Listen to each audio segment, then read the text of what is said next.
Hi guys, I'm Mr. Joseph, your chemistry teacher. Just a quick one on halogenoalkanes. Halogenoalkanes are organic compounds that are formed when the hydrogen atom in an alkane is replaced by a halogen. When an hydrogen atom from an alkane is replaced by a halogen. Halogens are group 7 elements. The halogenoalkanes they have a general formula of Cn H2n plus 1x, where X represents a halogen, which can be fluorine, chlorine, bromine, or iodine. The N represents the number of carbon atoms. So if N is equal to 1 and the halogen X is equal to chlorine, we have CH3, Cl, which is chloromethane. If N is equal to 2, which is the number of carbon atoms, and the halogen is bromine, so we'll have C2H5Br or CH3CH2Br, which is bromoethane, which is a halogenal alkanes. Now, we're going to classify halogenal alkanes based on the environment of the halogen. Now, we'll have the primary halogenal alkane, the secondary halogenal alkane, and the tertiary halogenal alkane. Now, in the primary halogenal alkane, the carbon atom bonded directly to the halogen is bonded to two hydrogen atoms and one alkyl group. That's a primary halogenal alkane. In a primary halogenal alkane, the carbon atom bonded to the halogen is bonded to two hydrogen atoms and one alkyl group. In a secondary halogenal alkane, the carbon atom bonded to the halogen is bonded to one hydrogen atom and two alkyl group. In a secondary halogenal alkane, the carbon atom bonded to the halogen is bonded to one hydrogen atom and two alkyl group. Then tertiary halogenal alkane. In a tertiary halogenal alkane, the carbon atom bonded to the halogen is bonded to three alkyl group and no hydrogen atom. In fact, the tertiary halogenal alkane is the most stable halogenal alkane because it's bonded to three alkyl groups, which are electron donating groups. So they push electron towards the carbon atom. Now, what happens is that the reactions of the halogenal alkane has to do with the breaking of the carbon halogen bond. When the carbon halogen bond breaks, it undergoes heterolytic bond fission to form a carbocation, which is a positively charged carbon atom.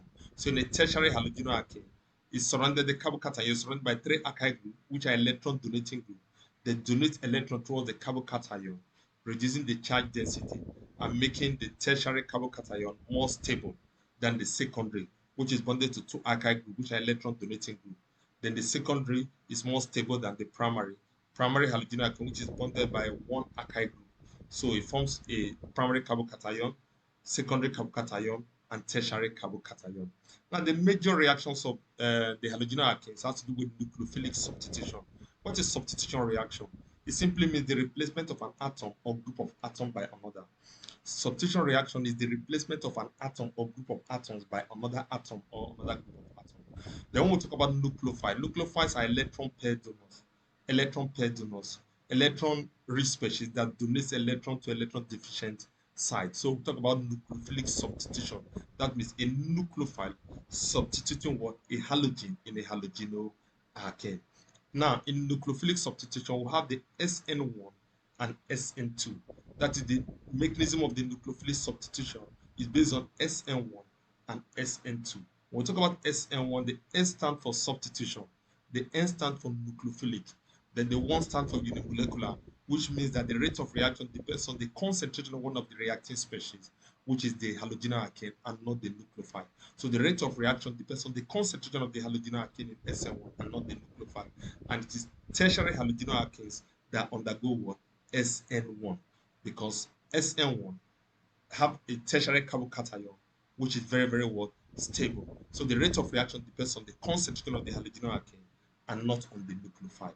So that means a tertiary halogenal alkane that undergo SN1. Then we'll talk about SN2.